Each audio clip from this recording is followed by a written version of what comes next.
Welcome to the Say Yes Movement podcast with Heather, John, and Chris. I'm super excited to have a special guest with us who's going to talk us through some really amazing concepts and ideas and how yes has been a game changer for him.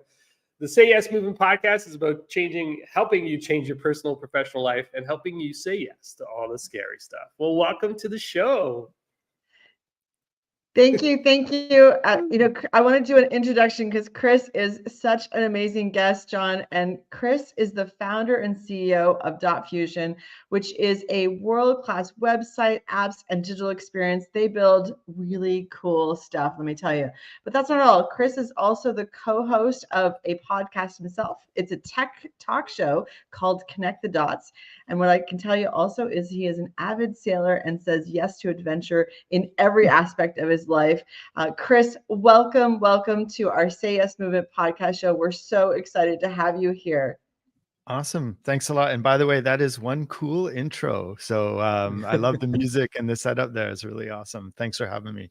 Good morning. Good morning. Good morning. So we always love to start our Fridays off, Chris, with Celebration Fridays. And for our listeners that are out there, you know what today means. It means looking back on our week, celebrating our successes, putting it out there publicly to say, this is what I'm celebrating, and rewire our brains to really look for all the good things. So if you're listening, we want to hear the comments. Put it in the comments. We'll call you out. But let's start with you, Chris. What are you celebrating this week? And it could be something you've learned, something that you've been involved in. What is your Celebration Friday?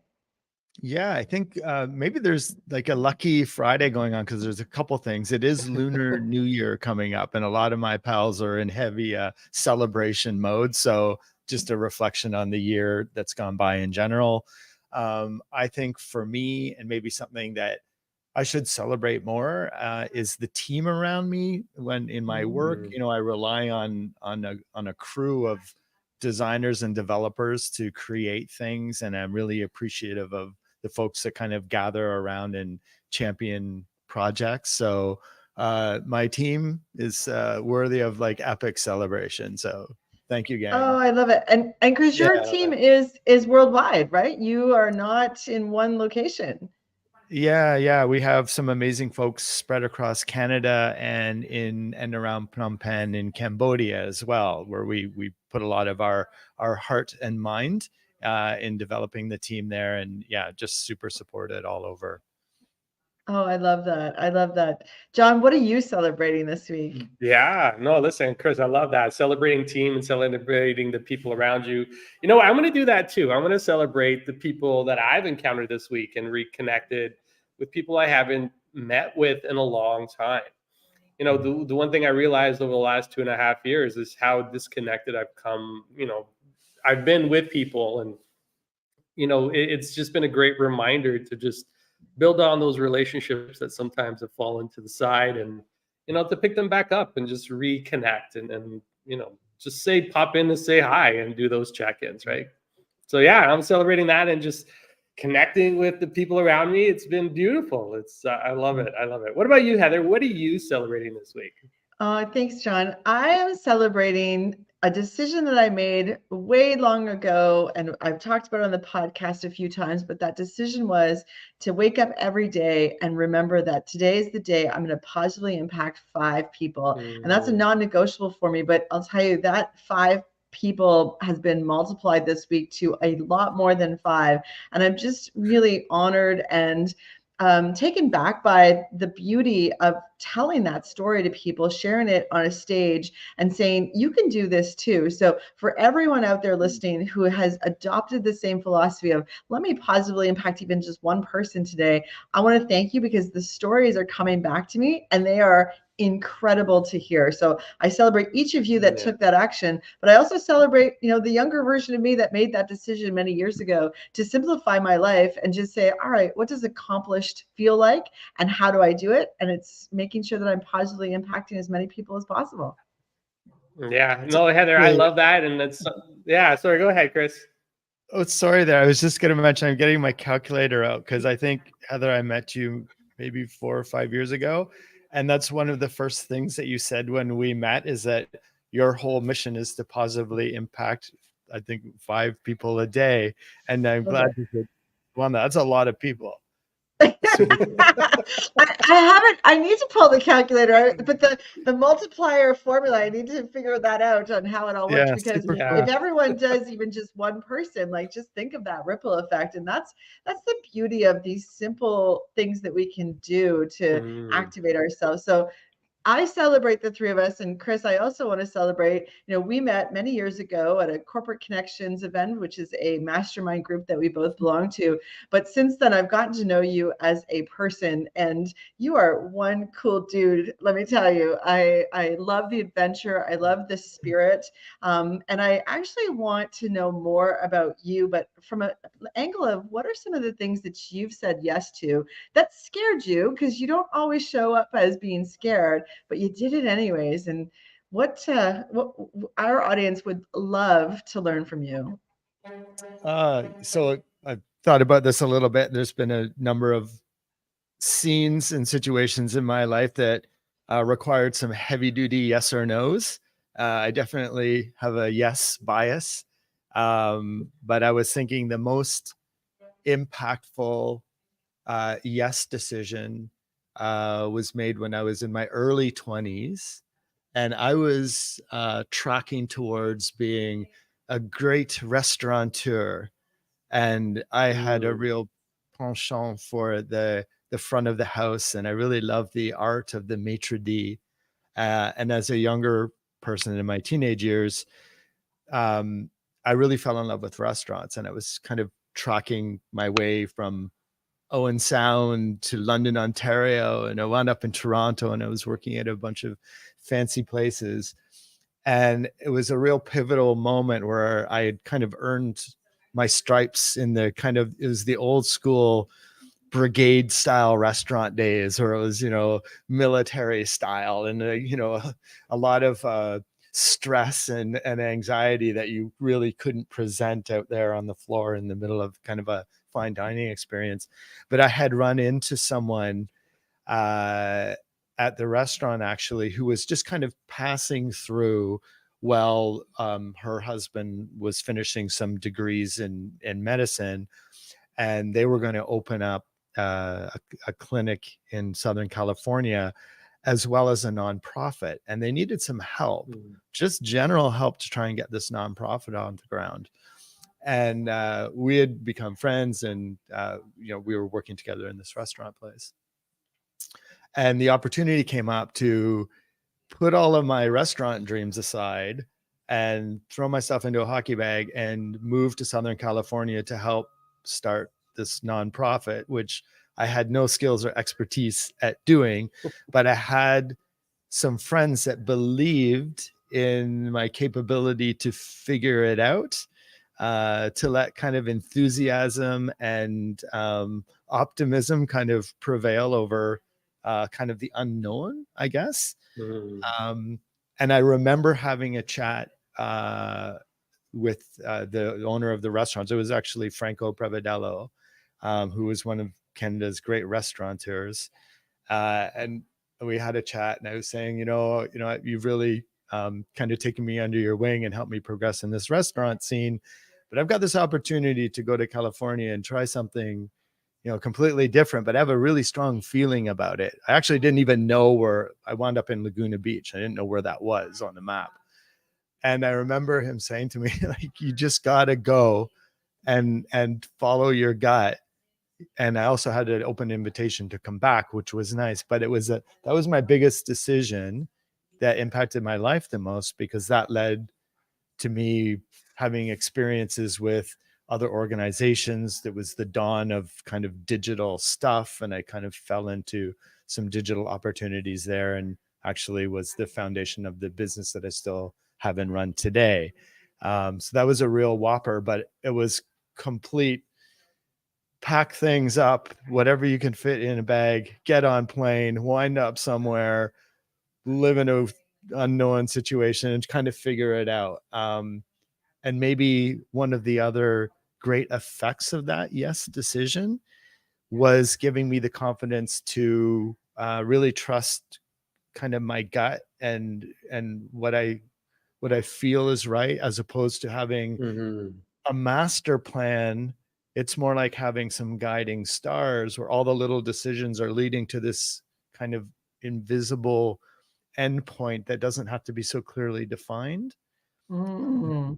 Yeah. So Wow, Chris, there's that some is, I love this story because this, there's some magical dust in there of enthusiasm, optimism, the belief in yourself and people around you that believe in you, that have a formula of success. But I also love that you didn't know how. You didn't know how you were going to do it. You just believed in yourself. So what advice would you give to people when they also feel that in their body, but they're still stuck in their brain of, I need to know how before I take any action? I've thought a lot about that actually as a general theme for why do people make decisions, and where is the decision coming from, and how do you get the skills to filter out your environmental kind of biases from what you really got to do. And I maybe got lucky that I was kind of given just a few basic rules of life from my parents, and that was to do whatever you do as best as you can, and to just follow your gut. And there's a little bit of a combo in there where, as long as you're putting everything you have into something, as opposed to modeling after some great idealistic thing that may or may not be achievable, just the constant curiosity and improving a skill around something. And when that lines up with an opportunity maybe, or a calling, or a belief in something, do it. And if you can abstract yourself from having to achieve something that looks like X, just follow the path and develop your own version of X, whatever that is, and kind of be confident in that the models out there belong to someone else. And there can be inspiration there, but at some point in time, you have to hit the inflection where you're just invested in developing your own weird thing. And that's cool. Yeah. I don't know if that makes any sense, but something along those Totally lines. makes sense. Yeah. So here's my question, Chris. And as you were going through this journey, at any point, was there that sense of dread or fear that, because, and what I've seen with some people is, as they're going through this transformation, they're saying yes to the unknown, they're saying yes to letting go of the how. Sometimes those moments of fear kind of click in. Was there anything like that for you? Yeah. And I also acknowledge that just saying yes without any kind of framework may not work either, because although I'm an idealist, I'm also slightly skeptical.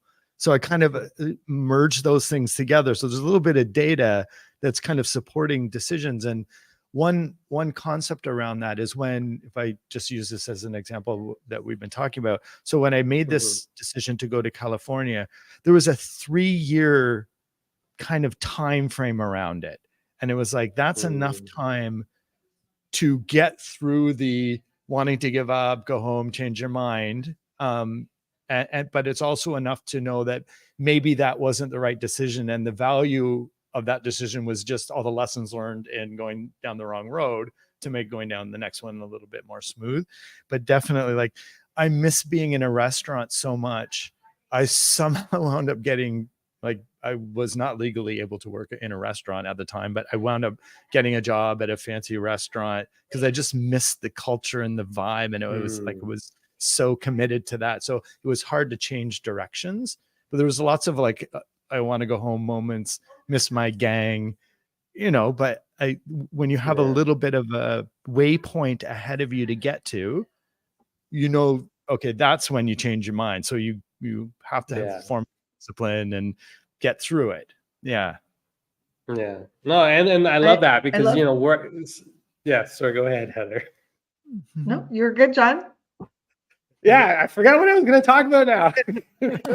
I love that waypoint, that vision of, when it gets tough, when the water's rocky, when we're not sure where we're supposed to go, we don't have the clarity of the how, we're figuring it out. Just going back to, okay, where is this taking me? And having a timeline, Chris, is one thing. Having a vision for what it is, and then letting go of the how probably got you through some of those dark moments where you're like, I don't know what I'm doing. I'm missing some parts of my old life or the old culture. And finding that in a restaurant, or finding a way to fill that gap, is kind of cool, even if it wasn't exactly legal, right? And I think that's what people miss sometimes, is that you can have both. You don't have to give up everything to have something else. Yeah. And even in those moments, it's okay to go back, right? Go back to the restaurant, go do some of that work. Yeah, and just create that sense of fulfillment in yourself as you're moving through and progressing through something new. I just want to take a second to say good morning to Felicia. Good morning, Felicia. Happy to have you here. And don't forget to share your celebration in the comments. We love it when Felicia's our super fan, Chris. So, Awesome. What's Felicia's been with us since the beginning. I love that. Cool. Yeah. Chris, I have a question. Oh, go ahead, Chris. Oh, no, sorry. I don't want to lose your question. I just, I heard your comment around, you've made decisions based on a framework, but with a dash of skepticism. And how do you keep that skepticism in check and not have more than a dash and hold you back from taking action? One of the tipping points, I guess, is when skepticism becomes cynicism. I think there's a definition and a slippery slope there. And I think skepticism is kind of healthy because it gets you wondering about, like, how do we just have some critical thinking around what's going on in the decision-making factors here? And, does it make sense? And, to some degree, but it's just almost more of a gut check. But when you start layering on kind of like non-facts into that, and it becomes a bit cynical, and then I think that's the scary zone, and that's usually an effective environment around your decision. So try to brush that off. So yeah, I just think it's a healthy part of the checklist of decisions. Like, gut feeling feels good, definitely is at a 70% or 80% of the bias, and then there's a little bit of, okay, like I want to have some responsibility in this decision making structure as well. Wow, that's awesome. Chris, there's one thing that I know about you that I'd love the audience to also know, and you are always up for an adventure. In fact, you will go and find those adventures. And one of your hobbies, loves right now, is to be on the water, sailing a boat. But you've done something, what I think many people would say is a little bit crazy, which is you just decided to go to France and not know the language and just jump on a boat. So, how does those kinds of decisions make you a better leader? And maybe you want to put it a little bit more context around that, because it's pretty amazing. Yeah, it kind of is probably calibrated with my DNA of doing stuff. Like, think for a little bit, is this exactly what I want to do or figure out, and then do it. The whole context of the France experience was during the wintertime here, especially in COVID, where, we were able to be anywhere and kind of work from anywhere. I figured those were the best sailors in the world. There's some argument around that, but for the kind of sailing that I'm interested in, and there's a bunch of sailing schools there. So I just knocked on all their doors, and like 1 out of 12 were like, okay, you don't speak French, but you seem enthusiastic enough that, okay, like, here's a chance. So then, I don't know, I just made a whole bunch of like flashcards and learned all the parts of the boat and all the sailing terminology, which you can just route memorize. And then you just, maybe there's a theme of kind of earning your stripes to surround yourselves with mentors or to get accepted into the culture. Because there's another model like that, which happened with the Cambodian experience, where we were looking at developing some business over in Cambodia. And our first thing to do was learn the language, learn the culture, get involved in the old rock and roll music, and feel what it's like as best as you can to get the vibe and the scene, and to kind of earn it, where you're like, we're going to like try to communicate that we're vested in this and that we care. And then that opens a lot of doors. You know, it's a difference between expecting things to happen and energizing things to happen, maybe. No, that's a great formula for success. And I just want to call out, Felicia, thank you. Black History Month, absolutely a celebration moment. And Nicole, this is great advice. That saying yes doesn't mean that you're releasing everything. It means that you're making a choice. And what the choice I want all of our listeners to make is, what is it about today's episode that resonated with you? And, you know, ask yourself this question, Chris, that you said at the very beginning, which is, do you have a yes bias or do you have a no bias? And that's a great journaling exercise for everyone. But ask yourself, in the last, week, were you more likely to say yes to something or more likely to say no? And then the other thing is, what culture or who do you want to surround yourself that's modeling some of the behaviors that you want to learn? You don't have to jump on a boat to actually be an expert at something, but you do need to decide to make a jump. So with that, I think that's our call to action. Chris, it has been every time I talk to you, I am inspired to, trust my gut a little bit more. So I want to thank you. And I can't believe we're at time, but John, I'm going to pass it back to you. Actually, Chris, do you have any final advice for our listeners? Nothing more than you've said, and you're a great inspiration too. So thank you for having me. And it's nice to be around kind of a light vibe on a Friday morning, because the world needs more of what you guys are doing. So thanks for having me. All right. Yeah, no, thank you, Chris. And thank you for all those insights. I'm not going to repeat what Heather said, but you definitely touched on a lot of great things today. And I love the call to action, Heather. Just take some time. Are you saying yes or are you saying no? And, are those things impacting your life in a positive way? So some great homework for people to take away. And thank you, everybody, for popping in and for listening to this episode of the Say Yes Movement podcast. Just remember, when you shift your mindset, you shift your life. Wishing you all a great one. Talk to y'all later. Take care. Bye.